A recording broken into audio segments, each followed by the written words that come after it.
जय जय रघुवीर समर्थ. वक्रतुंड महाकाय सूर्यकोटि समप्रभ. निर्विघ्नं कुरु मे देव सर्वकार्येषु सर्वदा. अज्ञानतिमिरान्धस्य ज्ञानाञ्जनशलाकया चक्षुरुन्मीलितं येन तस्मै श्रीगुरवे नमः. नमो आदिबोधात्मरूपा परेशा. नमो हंसनारायणा निर्जरेशा. नमो ब्रह्मदेवा वसिष्ठा श्रीरामा. नमो मारुती रामदासाभिरामा. श्रीराम रामामी तव दास दास म्हणता. माते कशाचे भय. रामा जाईन ज्या स्थळी सुखघना. होईल तेथे जय. रामा या भुवनत्रयी तुजविणा. नाही दुजा तारक. रामा तू सकलार्थ पूर्ण करिसी. तू तातमी बालक. श्रीराम सह्याद्रीगिरीचा विभाग विलसे. मंदार शृंगापरी नामे सज्जन जो नृपे वसविला. श्री उर्वशीचे तिरी साकेताधिपती कपी भगवती. हे देव ज्याचे शिरी तेथे जागृत रामदास विलसे. जो या जना उद्धरी. श्रीराम जय जय रघुवीर समर्थ. नमस्कार श्रोते हो. माधवी रघुवीर या यूट्यूब चॅनलच्या माध्यमातून दर मंगळवारी रात्री 8 वाजता आपण भेटतोय. आत्माराम या उपक्रमाच्या अंतर्गत. आत्माराम निर्गुणप्रधान असा लघु शरीरी ग्रंथ आहे. केवळ 5 समास आहेत, 183 ओव्या आहेत आणि त्याच्यातल्या आपले जवळजवळ 4था समास सुरू आहे.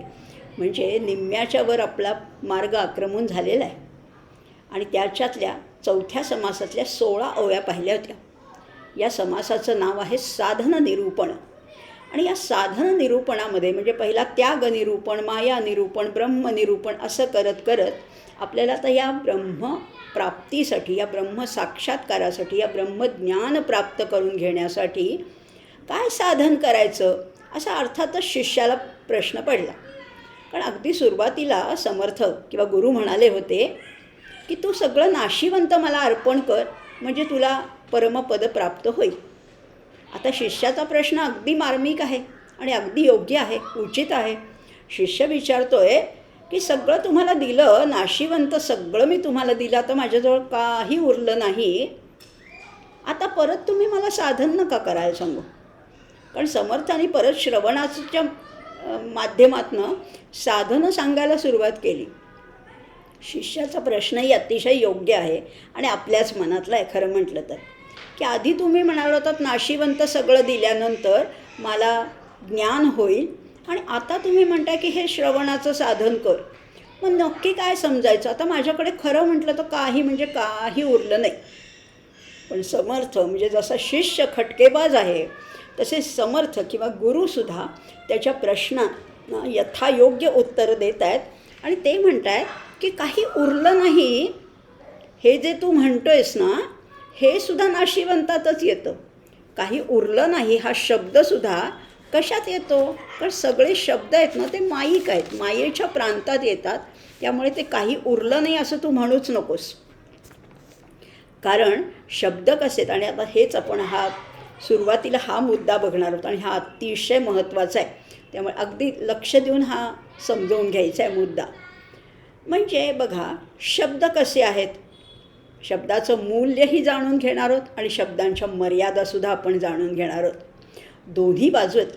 शब्द आवश्यक आहेत का अनावश्यक आहेत. काही संत म्हणतात शब्द हे फोलपट आहे, त्याच्यातला अर्थ समजून घ्यावा. पण काही संत असं म्हणतात की शब्दांच्या माध्यमातूनच हे ज्ञान होणार आहे. त्यामुळे शब्दाला महत्त्व पण आहे आणि मर्यादा पण आहे. मग त्या शब्दाचं नेमकं मूल्य काय आहे हेच तर आपण आत्ता समजावून घेणार आहोत सुरुवातीला. आणि मग 16 ओव्या झाल्या होत्या आणि 17व्या ओवीपासून नंतर सुरुवात करणार आहोत. पण आधी हा मुख्य विषय, महत्त्वाचा विषय आधी समजावून घेऊया. कारण व्यवहारातसुद्धा आणि अध्यात्मशास्त्रातसुद्धा शब्द हे कसे असतात. तर त्याच्यामध्ये म्हटलं होतं अगदी 4थ्या समासातल्या 13व्या ओवीमध्ये शिष्याने प्रश्न विचारला होता. काय विचारला होता? शिष्य विचारून बोले, स्वामी काहीच नाही उरले, अरे नाही बोलणेही आले नाशिवंतामध्ये. गुरु म्हणतायत काही उरलं नाही म्हणतोय, सगळं मी तुम्हाला देऊन टाकलं. अरे पण एक लक्षात घे शिष्या, नाही म्हणणं सुद्धा नाशिवंत आहेत. पण हे शब्द आहेत ना, आणि शब्द हे मायेच्या प्रांतात येतात. आता बघा, प्रत्येक गोष्टीला खरं तर मर्यादा असते, प्रत्येक गोष्टीला सीमा आहे, काही लिमिट आहे. एका विशिष्ट मर्यादेपलीकडे शब्दांना सुद्धा किंमत नाही, त्याचं मूल्यच उरत नाही. पण त्यामुळे होतं काय, या अध्यात्मशास्त्रामध्ये अनेक वेळेला परस्पर विरोधी अशी विधानं किंवा वचनं आढळतात. आणि मग त्यामुळे सामान्य माणसाचा गोंधळ उडतो. आणि मग सामान्य माणूस म्हणतो नकोच ते, आम्हाला अध्यात्मात पडायलाच नको. पण हे संत असे म्हणतात, ते संत तसे म्हणतात.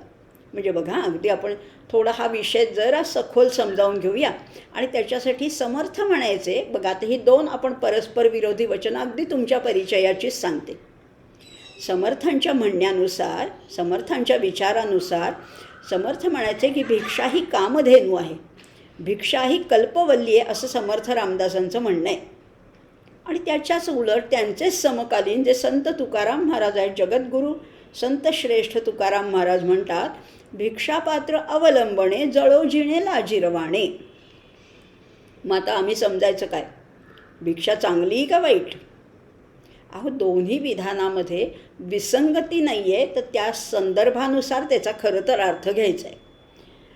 त्यामुळे भिक्षा समर्थांचं म्हणणं होतं की भिक्षेमुळे समाजाचं परीक्षण होतं, समाजाचं निरीक्षण करता येतं, आणि म्हणून भिक्षा महत्त्वाची आहे.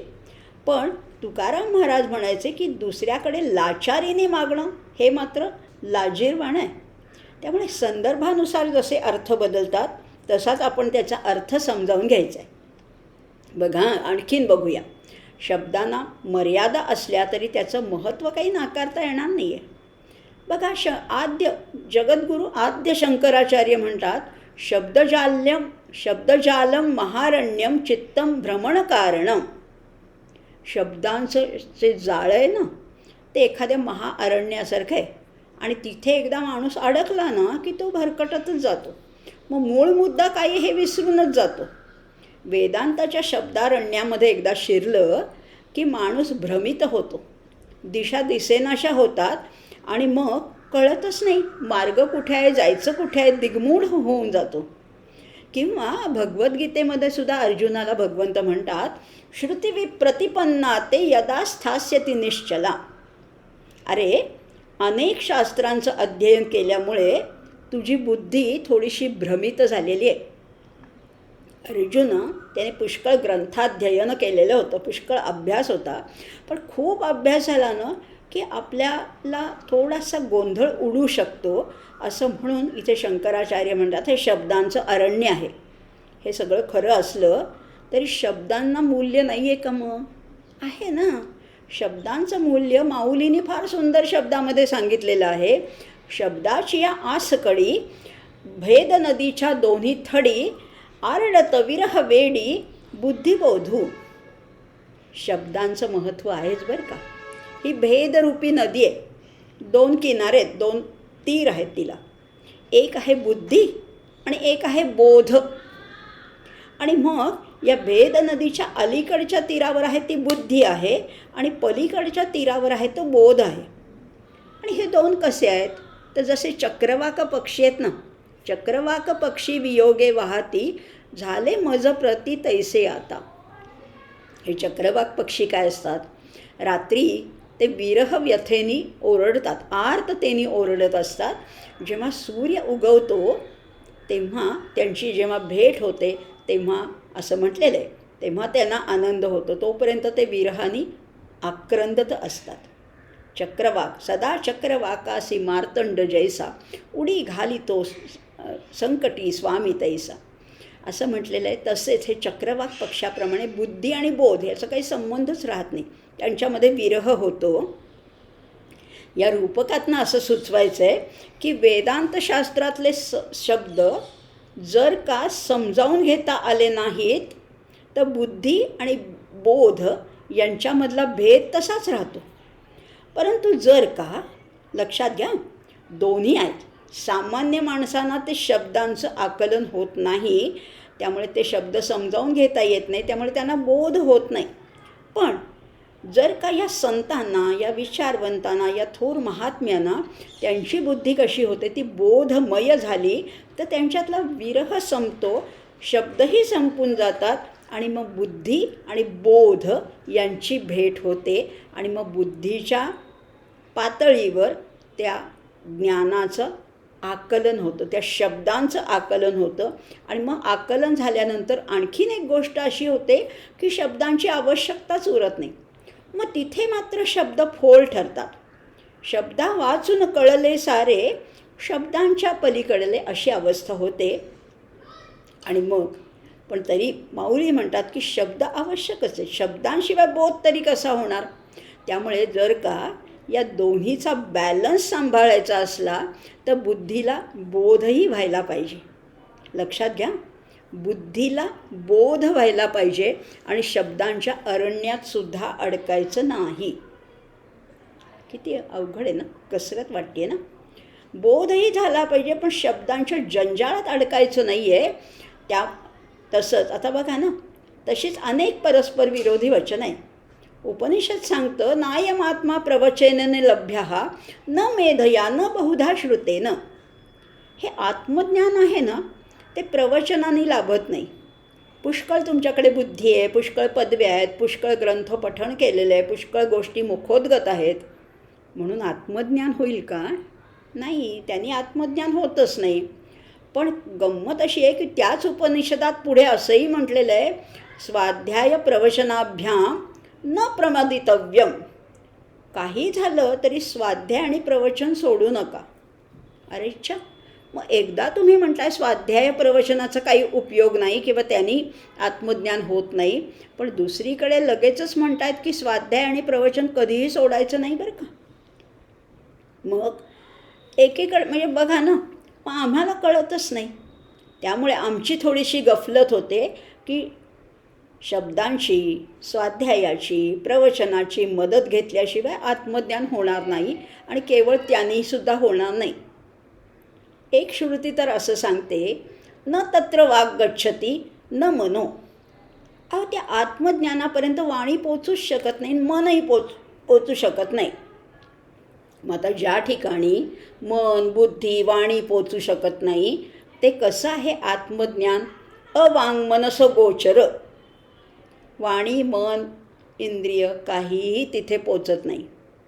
म्हणजे बघा, आता थोडा गहन विषय पण आपण समजावून घेऊया, सुरुवातीलाच समजावून घेऊया आणि मग सोप्याकडे वळूया. सुरुवातीला थोडा कठीण विषय घेतला ना की जरा बुद्धीला आकलन होतं. बघा ना, बुद्धीशिवाय आत्मज्ञान नाही आणि बुद्धीला आत्मज्ञान नाही. म्हणजे काय हो, बुद्धीशिवाय आत्मज्ञान शक्य नाही, पण बुद्धीला आत्मज्ञान होणं हेही शक्यच नाही. पण आता तुम्हाला वाटेल हे काहीतरी शाब्दिक कसरत आहे, हा नुसता खेळ आहे, नुसतं तुम्ही गोंधळात आम्हाला आणखीन टाकताय. तसं नाही आहे. सारासार विवेक असला, सारासार विवेक म्हणजे आत्मानात्म बुद्धी असेल तर तो आत्मा आणि अनात्मा जाणून घेता येतो आणि मग आत्मतत्व जवळ करायचं आणि अनात्म सगळं दूर सारायचं. आणि जे उरतं सगळं अनात्म दूर सारलं, अनावश्यक फोलपट दूर सारली की गाभा उरतं ते आत्मज्ञान. परंतु आता ह्यालाही मर्यादा अशा आहेत की जोपर्यंत बुद्धी शिल्लक आहे तोपर्यंत आत्मज्ञान होत नाही. सगळ्याचा निराश झाल्याशिवाय आत्मज्ञान होणार नाही. मग आता बघा, बुद्धीशिवाय आत्मज्ञान नाही, पण जोपर्यंत बुद्धी आहे तोपर्यंतही आत्मज्ञान नाही. म्हणजे त्या बुद्धीचा, त्या वृत्तीचा निराश व्हायला पाहिजे, संपायला पाहिजे. याचाच अर्थ असा आहे की शास्त्रज्ञान खूप महत्त्वाचं आहे, परंतु शास्त्रज्ञान हे सर्वस्व नाही. काय म्हणतात माऊली, काय म्हणतात? अमृतानुभवामध्ये म्हटलेलं आहे, बाप उपयोगी वस्तू शब्द, बाप उपयोगी वस्तू शब्द स्मरणदानी प्रसिद्ध, अमूर्ताचा विषदू आरिसा नोहे. शब्द उपयोगी आहेत, महत्त्वाचे आहेत. स्मरणदान देण्यासाठी म्हणजे एखाद्या गोष्टीची आठवण तुम्हाला करून देण्यासाठी शब्दच पाहिजेच. समजा आत्ता मी म्हटलं पी.टी. उषा, तुम्हाला काय आठवलं? पी.टी. उषा आठवली. कल्पना चावला म्हटलं, तुम्हाला आठवली कल्पना चावला. पण हे जर बोललंच नाही तर कशी आठवण होणार? स्मरणदानी प्रसिद्ध, स्मरण करून देण्यासाठी शब्द आवश्यक आहेत. पण अमूर्ताचा विषदू आरिसा नोहे. पण अमूर्ताला शब्द थिटे पडतात, फिके पडतात. म्हणजे एखादा शब्द समोर आला की त्याच्या मागची आठवण येते, ज्ञानाची आठवण होते. पण हे शब्दसुद्धा त्या आत्मज्ञानापुढे फिके पडतात आणि म्हणून शब्दांचा तसा काही उपयोग नाही. आता ह्याला आणखीन एक उदाहरण बघूया आणि थोडंसं समजावून घेऊया आणि मग मुख्य विषयाकडे वळूया. आणखीन किती माऊली तर किती उदाहरणं देतात. एवं माध्यान्निचित दिवी ना तमोधाडी न दिवो दावी. 12 वाजता, भर दुपारी 12 वाजता माध्यान्नीच्या वेळेला एक पणती लावली. काय उपयोग आहे? अंधकार दूर करेल का? अंधकार नाहीच आहे 12 वाजता. दुपारच्या 12 वाजता अंधकार नाहीच आहे. बरं मग प्रकाश दाखवेल का? प्रकाशाची पण गरज नाही आहे. जशी ती पणती ना उजेड दाखवते ना अंधार दूर करते, त्यामुळे तसंच वृथा दीपो दिवा पिच, दिवसा दिवा लावून काहीच उपयोग नाही. तसंच शब्दांचं आहे. दिवा हवा पण आणि दिवा नको पण. बुद्धी आवश्यक पण आहे आणि बुद्धीला मर्यादासुद्धा आहेत. येथे शून्याचा निराश झाला, आत्मा सदोदित संचला, पाहो जाता साधकाला ठावाची नाही. शून्याचा अनुभव येतो याचाच अर्थ शून्यसुद्धा नाशिवंत आहे. दररोज बघा, आता शून्याचा अनुभव आपल्याला सुद्धा येतो की. दररोज जेव्हा आपल्याला गाढ झोप लागते, अगदी गाढ झोप बरं का, जेव्हा काहीही कळत नाही, मी कोण आहे, मी कशी आहे, मी किती वर्षाची आहे, माझं ज्ञान किती, माझ्या पदव्या किती, माझं रूप काय, काहीही कळत नसतं. पूर्ण सुषुप्तीमध्ये कशाचाच अनुभव येत नाही, याचाच अर्थ शून्याचा अनुभव येतो. काही समजत नाही, सुख नसतं, दुःखसुद्धा नसतं. अगदी ऑपरेशन झालं असेल, मोठी जखम झाली असेल, गाढ झोपेमध्ये काही दुःखत नाही, खूप सुखाचाही अनुभव येत नाही, काहीच नाही. तिथे असते वृत्तीशून्यता. त्याच्यामुळे आत्मसुख लाभतं. आपण म्हणतो ना, खूप छान झोप झाल्यानंतर आपण दुसऱ्या दिवशी म्हणतो आज मला फ्रेश वाटतंय, माझी छान झोप झाली, सुखाची झोप झाली. ते आत्मसुख आहे. पण ते आत्मज्ञान नाही बरं का. ते आत्मज्ञान नाही आहे. कारण असंही म्हटलेलं आहे, साचची पुढती वीरा जरी न येता स्वप्न जागरा, तरी ब्रह्मभावो साचोकारा म्हणून येत ना. म्हणजे गाढ झोपलेल्या माणसाला जर का स्वप्न पडलं नाही, जर का त्याला कधीच जाग आली नाही, तर त्याला ब्रह्मज्ञान म्हणता येईल. पण आपल्याला स्वप्नही पडतात आणि दुसऱ्या दिवशी जागही येते. त्यामुळे जुने संस्कार घेऊन पुन्हा आम्ही तसेच जागे होतो. जागे झाल्यावर आम्हाला सगळं आठवतं आहे की काल असं घडलं, काल ॲक्सिडेंट झाला, मला इथे दुखतं आहे, मला हे टोचतं आहे, मला खुपतं आहे, किंवा मला कोणी काल अपमान केला. ते सगळी दुःख परत सुरू होतात. म्हणजे जुने संस्कार घेऊन जसाच्या तसा जागा होतो. किंवा ध्यान लागत असतं, ध्यानधारणा जेव्हा आपण करतो तेव्हासुद्धा काय होतं, एक शून्यावस्थेचा अनुभव येतो, पण ते आत्मज्ञान नाही.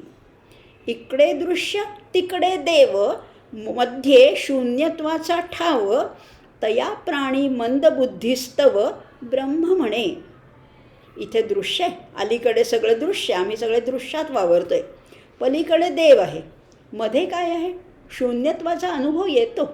कधीकधी आम्हाला विचार शून्यता येते, विचारांचं विरेचन होऊन जातं. पण ते आत्मज्ञान नाही आहे बरं का. तो फक्त शून्यत्वाचा ठाव आहे. पण मंदबुद्धी आम्ही समजतो की वा मी काही क्षण निर्विचार झाले म्हणजे मला आत्मज्ञान झालं. तेही आत्मज्ञान नाही. शब्दांचं सुद्धा तसंच आहे. शब्द अतिशय महत्त्वाचे आहेत, पण शब्दांना मर्यादा आहे. शब्द म्हणजे आत्मज्ञानाच्या प्रांतामध्ये निष्फळ आहेत.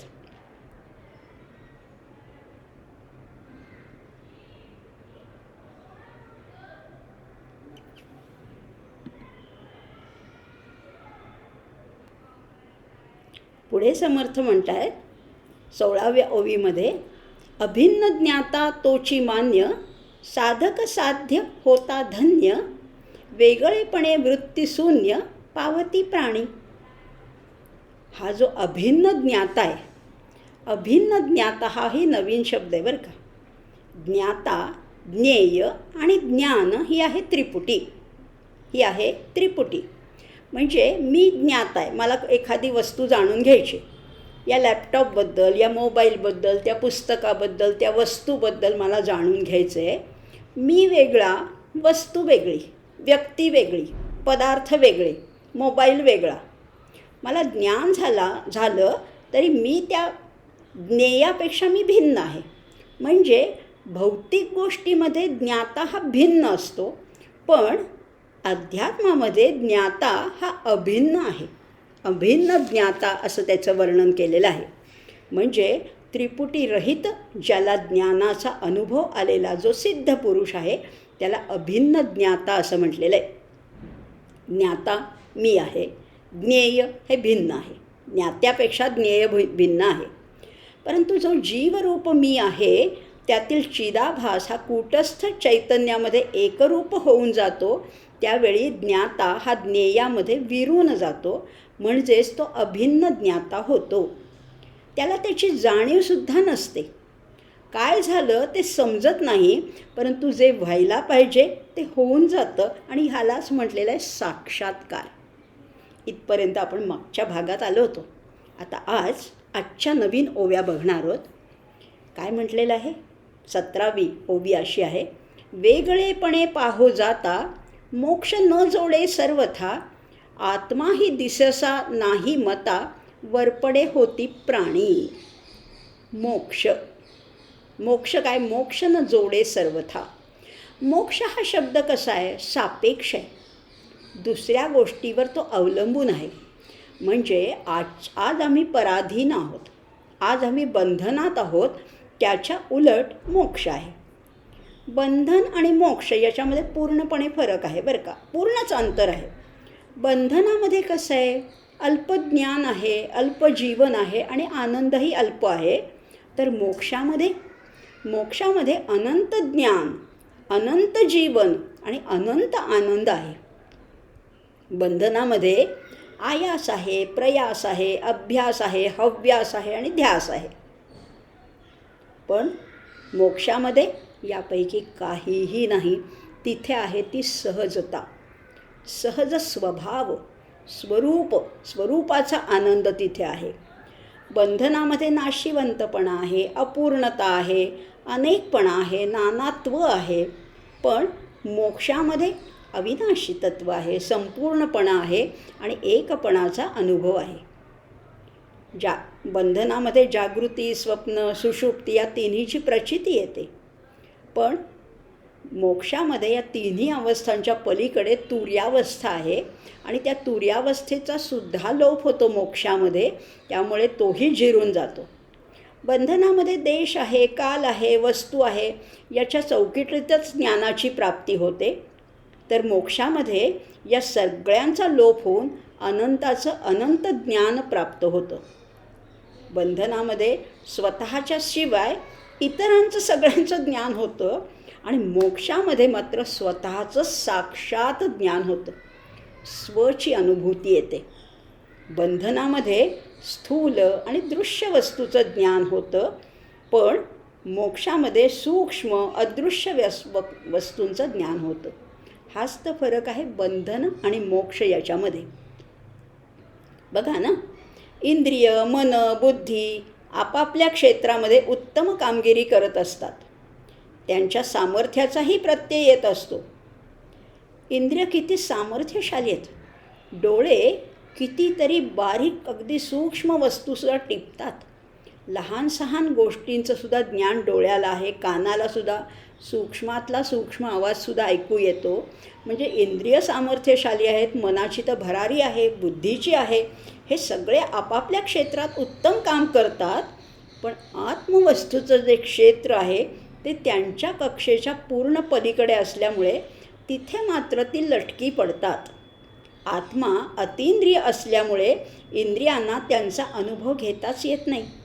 आत्मा स्वसंवेद्य असल्यामुळे मन बुद्धी त्याला जाणू शकत नाही. उलट आत्मा स्वयंप्रकाशी असल्यामुळे तोच जड अशा मनबुद्धीला प्रकाशित करणारा तोच आहे.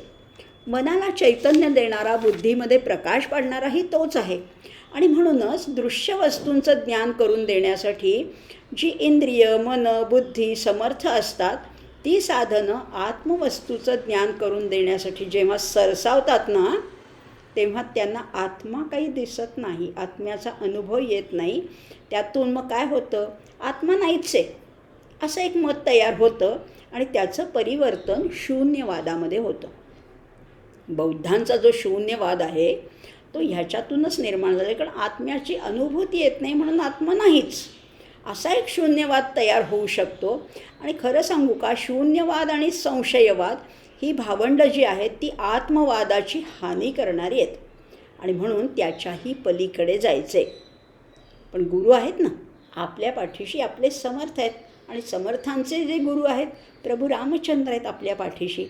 म्हणून या आत्माराम ग्रंथामध्ये समर्थ काय म्हणतात हे आपल्याला नीट समजावून घ्यायचं आहे, नीट जाणून घ्यायचं आहे, त्याची उकल करायची, त्याच्या शब्दातलं भांडार आपल्याला समजावून घ्यायचं आहे. पुढची 18वी जी ओवी आहे ना, आपुलिया डोळा जे देखिले ते पंचभूतामध्ये आले, ऐसे जाणोनी दृढ धरिले ते नाडळे प्राणी. जो पंचमहाभूतांचा दास तयास मायेमध्ये वास, भोगी नीच नव्या सावकास पुनरावृत्ती.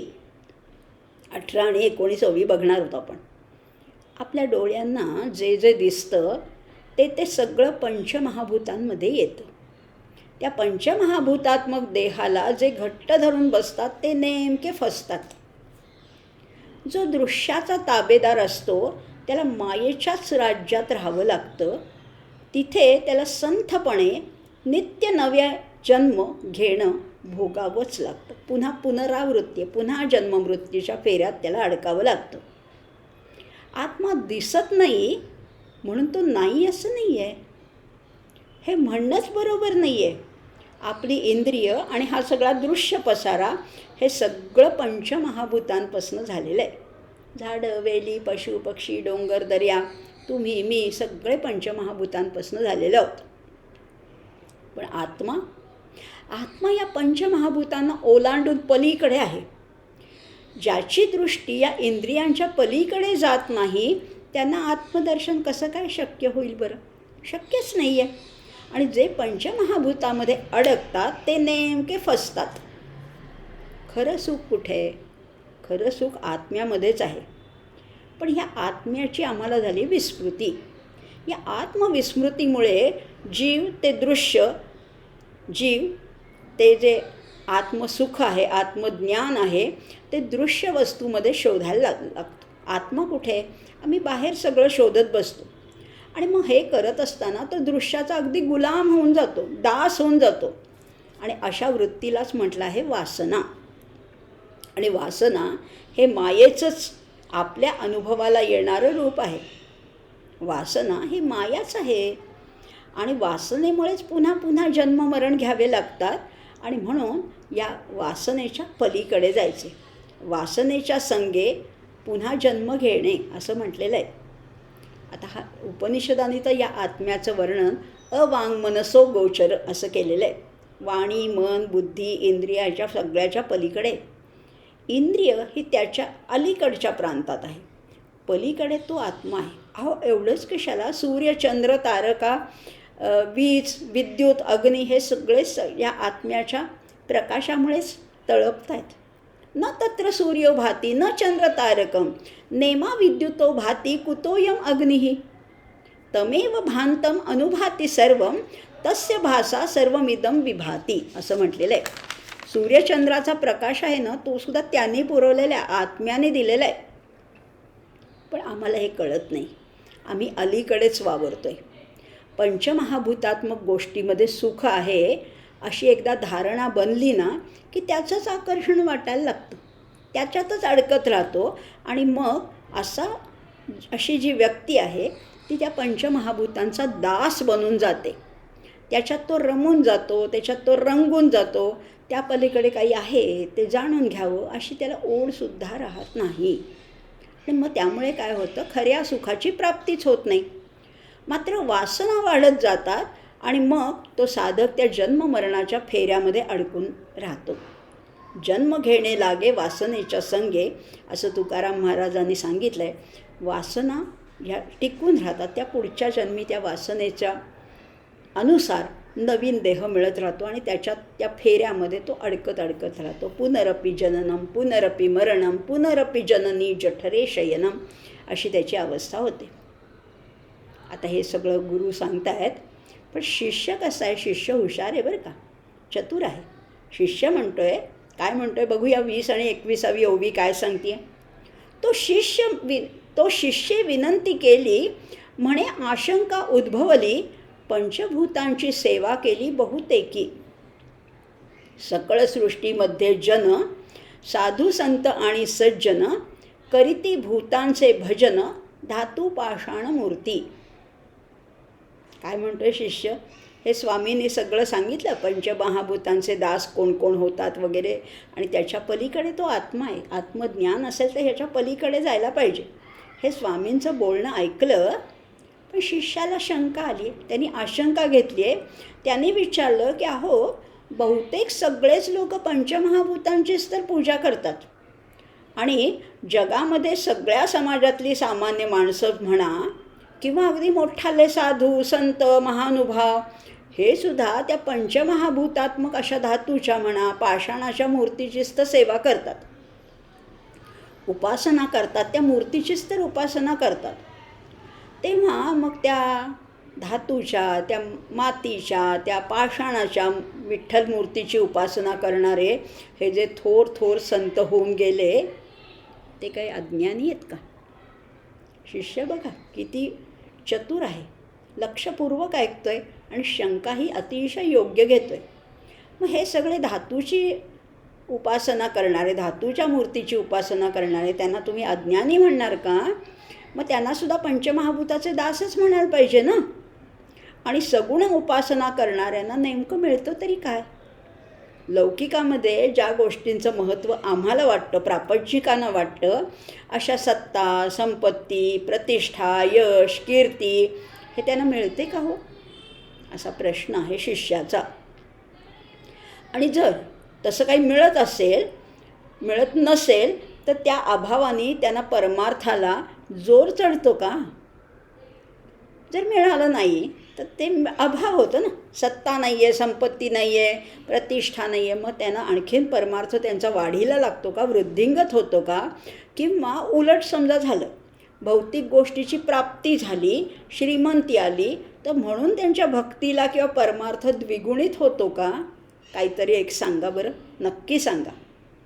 दारिद्र्यामुळे, गरिबीमुळे, अभावामुळे परमार्थ वाढतो का समृद्धीमुळे परमार्थ वाढतो? याचं तरी उत्तर द्या. गुरु सांगतायत, त्याच्या निमित्ताने आपल्याही प्रश्नांची उत्तरं देत आहेत. खरं तर असं काहीच नसतं. गुरु म्हणतायत असं काहीच नसतं. अरे, योगी किंवा उत्तम भक्त असे कोणत्या विशिष्ट परिस्थितीत घडतात असं नाही म्हणता येणार. म्हणजे एका ठिकाणी असं म्हटलं की परमार्थ हा दारिद्र्यामध्ये फुलतो, असं नसतं. दारिद्र्यात परमार्थ फुलतो हेही काही खरं नाही. नाही तर मग सगळीच गरीब माणसं ज्यांना अगदी 2 वेळच्या अन्नाची भ्रांत आहे ती परमार्थी झाली असती, असंही नाही आहे. मग परमार्थ श्रीमंतीमध्ये फुलतो का? असंही नाही आहे. मग परमार्थ फुलण्यासाठी गरिबी आणि श्रीमंती काहीच आवश्यक नाही आहे. गरिबीमध्ये परमार्थ फुलत असतात तर धारावीच्या झोपडपट्टीमध्ये परमार्थाचे अगदी मळे फुलले असते, किंवा श्रीमंतीमध्ये फुलत असतात तर मलबार हिल सगळं आध्यात्मिक केंद्रच झालं असतं. असं दिसतं का? असं काहीच नाही आहे. गरिबी श्रीमंती ही कशावर अवलंबूनच नाही आणि त्याच्यावर परमार्थ अवलंबून नाही आहे. परमार्थाला आवश्यक आहे ती दैवी संपत्ती, ही भौतिक संपत्ती नाही. त्यामुळे पारमार्थिक किंवा दैवी संपत्ती, ज्याचं गीतेमध्ये फार सुंदर वर्णन केलेलं आहे, ही संपत्ती आवश्यक आहे. आता हा आत्माराम ग्रंथ गुरु सांगतायत हा निर्गुण प्रधान ग्रंथ आहे आणि शिष्याची त्या निर्गुणाकडे प्रवृत्ती व्हावी आणि म्हणून सगुणाविषयीच्या त्याच्या ज्या काही शंका आहेत त्या आता गुरु आपल्याला उलगडून सांगतायत. ते म्हणतात की पंचमहाभूतांची मूर्ती हे केवळ आणि केवळ माध्यम आहे. त्यातून पूजा कुणाची करायची? पूजा करायची त्या निर्गुण परब्रह्माची पूजा करायची. सगुणाचे नि आधारे निर्गुण पाविजे निर्धारे. अद्वैतातली भक्ती कशी असते बघा. आता आणखीन आपण खोलामध्ये जाणं थोडं कठीण वाटेल, पण थोडं लक्ष देऊन अवधान द्यावे. अद्वैतातली भक्ती त्याच्यामध्ये क्रिया काहीच नसते. द्वैतामध्ये सगुणामध्ये आम्ही गंध, फुलं, अक्षदा, नैवेद्य असं त्या परमेश्वराला अर्पण करतो. अद्वैतामध्ये काहीच करायचं नाही, क्रियाच नाही आहे. पण तरीसुद्धा समजून घ्यायला पाहिजे. म्हणजे बघा ना, क्रिया आवश्यक आहे का? प्रेमासाठी क्रिया आवश्यक आहे. आईचं मुलावर प्रेम आहे. आपला छकुला छबडा कसा आहे? गोड आहे. मग ती त्याला तऱ्हेतऱ्हेचे पदार्थ करून घेते, त्याला कुरवाळते, त्याला चांगलं खायला प्यायला घालते, अंगडी टोपडी घालते. म्हणजे त्याच्यात क्रिया आली. क्रियेतून भक्ती किंवा क्रियेतून प्रेम प्रगट होतं. किंवा भक्तसुद्धा भगवंताला हार घालतात, फुलं घालतात, तोरणं लावतात, रांगोळ्या काढतात, गंध, अक्षदा, फुलं यांनी त्याला नटवतात, सजवतात. म्हणजे भक्तीसाठी क्रिया आवश्यक आहे. पण मग क्रिया ही भक्ती नाही होऊ शकत. एखादी पतिव्रता स्त्री आपल्या पतीला त्याच्या आवडीचे तऱ्हेतऱ्हेचे पदार्थ खायला घालते. पण मग हॉटेलमध्ये सुद्धा तसे मिळतात की. मग हॉटेलमधला जो कामगार आहे, जो स्वयंपाकी आहे, त्याचं काही ते प्रेम आहे का? म्हणजे क्रिया म्हणजे प्रेम नाही, पण क्रियेवाचूनही प्रेम नाही व्यक्त करतायत. म्हणजे दोन्ही आहे. किंवा एखादी गणिका आहे, ती जरी त्याच क्रिया पत्नी जे करते त्याच क्रिया गणिका करत असली तरी त्याच्यामध्ये बाजारूपणा आहे, त्याच्यामध्ये समर्पण नाही आहे. जे पतिव्रता स्त्रीचं आपल्या पतीप्रती समर्पण आहे तसं त्याच्यात नसतं. त्यामुळे क्रियेत सापडणं म्हणजेच पंचमहाभूतात सापडणं आहे. आणि म्हणून असं म्हटलेलं आहे, याची दुसरी बाजू अशी आहे की क्रियेत सापडणं म्हणजे पंचमहाभूतात सापडणं आहे. म्हणजे क्रिये वाचून प्रेम नाही, पण क्रिया म्हणजे प्रेम नाही. थोडंसं पुन्हा मागच्यासारखंच विधान आहे, पण आपण हेच जाणून घेऊया आणि त्या आणखीन निर्गुणाकडे जायचे. आता बघा पुढच्या ओवीमध्ये म्हणतात, जे कोणी नित्यमुक्त झाले तेही धातुपूजन केले तरी ते पुनरावृत्ती पावले किंवा नाही. जे नित्यमुक्त झाले त्यांनीसुद्धा पूजा केलीच होती की, पण मग त्यांना पुनरावृत्ती पुनर्जन्म मिळाला का ते माहिती नाही आम्हाला. ऐसा शिष्याचा अंतर्भाव जाणोनी आनंदला गुरु राव, म्हणे शीघ्रची हा अनुभव पावेल आता. शिष्याची प्रगती किती झाली आहे हे पाहून गुरूंना अतिशय आनंद होतो. आणि जेव्हा शिष्य नेमक्या शंका विचारतो, परिप्रश्नेन सेवया, अशा शंका जेव्हा शिष्य विचारतो तेव्हा गुरूंना अतिशय आनंद होतो. आणि इथेही तेच झालेलं आहे. शिष्याने विचारलं आहे की जे अवतारी संत झाले त्यांनीसुद्धा धातूच्या मूर्तीचं पूजन केलंच आहे की, मग ते देखील या जन्ममृत्यूच्या पुनरावृत्तीमध्ये अडकले का मुक्त झाले? नक्की सांगा बरं. आता शिष्याच्या मनातला भाव ओळखल्यामुळे सद्गुरू अतिशय आनंदित झालेले आहेत. आणि आता या निमित्ताने शिष्याला त्या सगुणाचं वर्म समजावून सांगावं आणि त्याच्यानंतर मग निर्गुण उपासनेची तातडी सांगता येईल. आणि म्हणून गुरूंना अत्यानंद झालेला आहे. बरोबर योग्य वळणावर योग्य प्रश्न शिष्य विचारतोय. आणि खरे गुरु असेच असतात बरं का. खरे गुरु काय करतात? खरे गुरु शिष्याला कधीही निराश करत नाहीत किंवा त्याला वेड्यात काढत नाहीत किंवा त्याला चुकीचं म्हणत नाहीत. शिष्याने कुठलाही प्रश्न विचारला तरी गुरु त्याचं अतिशय समर्पक समाधानकारक असं उत्तर देतात. अर्जुनाने नव्हता का विचारला प्रश्न की चंचलम हि मनः कृष्ण प्रमाथी बलवत दृढम तस्याहं निग्रहं मन्ये वायोरिव सुदुष्करम. सगळं बरोबर आहे रे कृष्णा, तू सांगतोयस ते, पण मला एक कळत नाही आहे. हे कळतं पण वळत नाही, कारण हे मन चंचल आहे. आता ह्याच्यावर भगवान श्रीकृष्ण रागवले नाहीत, संतापले नाहीत. उलट ते म्हणले, बरोबर आहे अर्जुना, तू छान प्रश्न विचारलास. असंशयम महाबाहो मनो दुर्निग्रहणी चलम अभ्यासेन तू कौंतेय वैराग्येण च गृह्यते.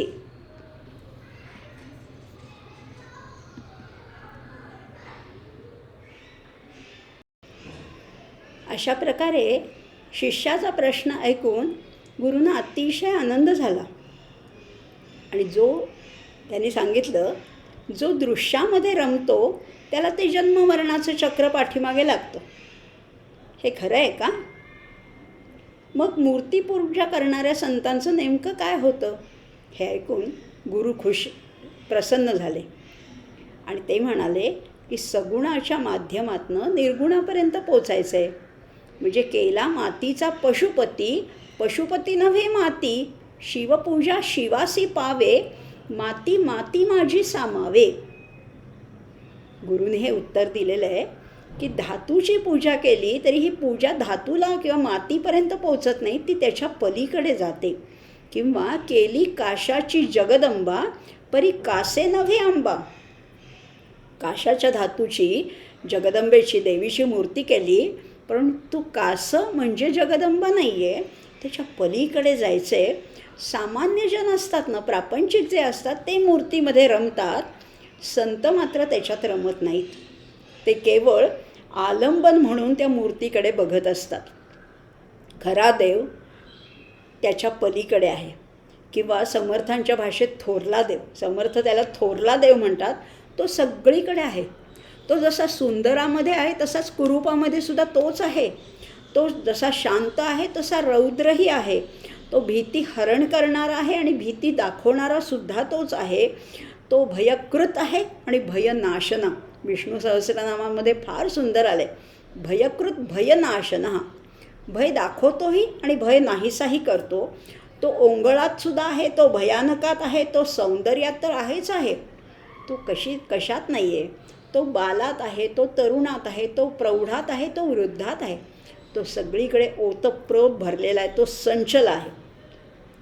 एकदा असंच रामकृष्ण परमहंस ठाकूरजींना त्यांचं परीक्षा घेण्यासाठी काही विकल्पी व्यक्तींनी, काही त्यांच्या विरोधकांनी, त्यांच्या हितशत्रूंनी एका नर्तिकेला त्यांच्याकडे पाठवलं.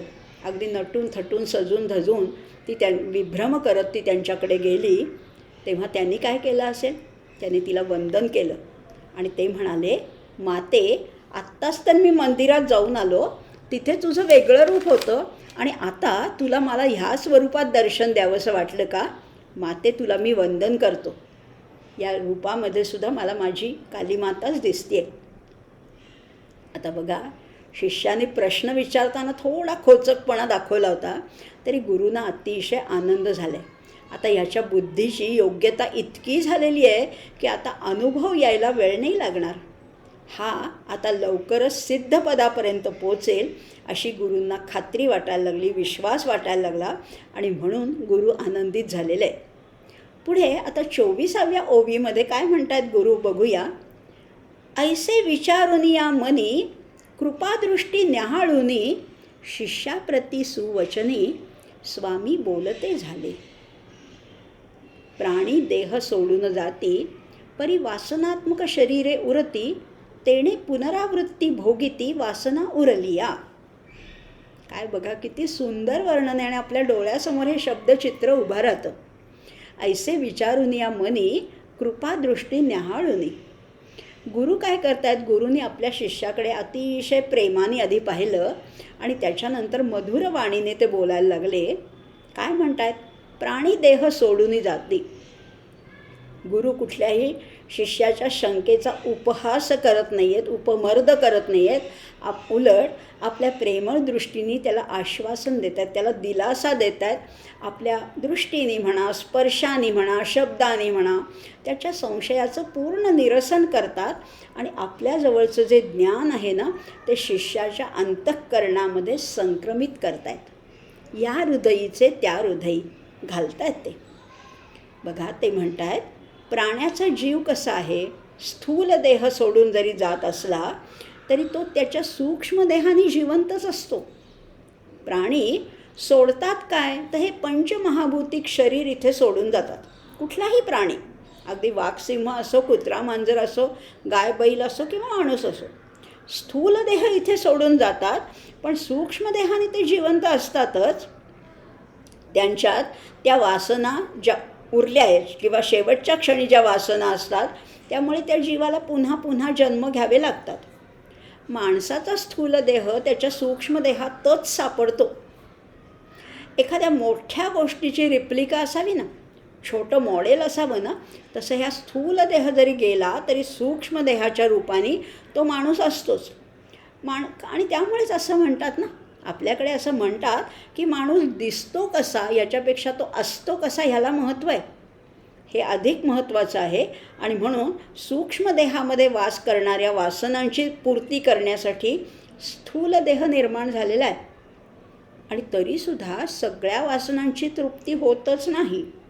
काही वासना अतृप्त राहतात, उलट काही वासना नव्याने निर्माणही होतात. त्यातून पुन्हा पुन्हा नवीन नवीन जन्म मिळतो. स्थूल देह जीर्ण होतो, पण स्थूल देहाचा तो स्वभावच आहे, तो नाशिवंतच आहे. जायते, अस्ति जायते, वर्धते, अपक्षीयते, प्रणश्यती, असे विकार त्या देहाला आहेत. त्यामुळे स्थूल देह हा नाहीसा होतो, पण सूक्ष्म देह उलट ताजातवाना राहतो. आणि जन्ममृत्यूचं हे चक्र असंच चालत राहतं. सर्वसामान्य माणसं, तुम्ही आम्हीसुद्धा जी काही सत्कृत्य करतो, चांगली कर्म करतो, त्याच्या मागे सुद्धा वासनाच आहे. थोडीशी वासना असतेच. म्हणजे आम्ही अगदी दानधर्म करतो, यज्ञयाग करतो, पुण्यकर्म करतो, चांगलं वागतो जगामध्ये, पण त्याच्या मागे सुद्धा थोडी वासना आहे. जगाने चांगलं म्हणावं, माझ्या खात्यावर पुण्य जमा व्हावं, ही सुद्धा वासना असतेच. म्हणजे त्यातूनही आम्हाला काहीतरी मिळवायचं असतं. आणि त्या वासना त्याला पुन्हा त्या पुनरावृत्तीच्या फेऱ्यात घालतात. आणि म्हणूनच त्या माणसाला पुन्हा पुन्हा जन्म घ्यावेसे वाटतात. हा पुन्हा पुन्हा या जन्ममरणाच्या फेऱ्यातूनच आपल्याला सुटायचं आहे, आपल्याला मुक्त व्हायचं आहे. आणि हे मुक्त होतानाच शक्नोती हैव यस सोढून प्राक शरीर विमोक्षणात. मुक्त केव्हा व्हायचे? मृत्यूनंतर नाही, आत्ताच जगत असतानाच, जीवन आनंदाने जगत असतानाच मुक्त झालो तर त्या सगळ्या भयाच्या या फेऱ्याच्या पलीकडे आपल्याला जायचं आहे. आणि ते जाण्यासाठीच आपण समर्थांना वंदन करतो आहोत. समर्थांचे समर्थ जे प्रभू रामचंद्र आहेत त्यांनाही वंदन करूया, त्यांच्याकडे प्रार्थना करूया. आमच्या वासना निःशेष होऊ देत, नाहीशा होऊ देत, पुरत्या जाऊ देत. आणि मग आम्हाला या मृत्यूच्या फेऱ्यातनं सुटायचे आणि तुझ्या पायापाशी यायचे, परमपद आम्हाला गाठायचे. त्याच्यासाठी शक्ती दे, सामर्थ्य दे. या अहंकाराचा जो भ्रम आहे, अहंकाराचा जो निराश होऊ देत, अशीच त्याच्याकडे प्रार्थना करूया. आणि आज मात्र इथेच थांबूया. आजचा जो भाग होता तो इथे संपवूया. अर्थातच शेवटच्या 2 ओव्या म्हणणार आहोत आपण. मन हे चिराम जनी मे घश्याम, देही आत्मराम पाहे डोळा. पाहुनिया डोळा स्वरूपी मुरावे, वाचेसी असावे राम नाम श्रीराम. जय जय रघुवीर समर्थ. श्रीराम जय राम जय जय राम. श्रीराम जय राम जय जय राम. श्रीराम जय राम जय जय राम. श्रीराम जय राम जय जय राम. श्रीराम जय राम जय जय राम. जय जय रघुवीर समर्थ.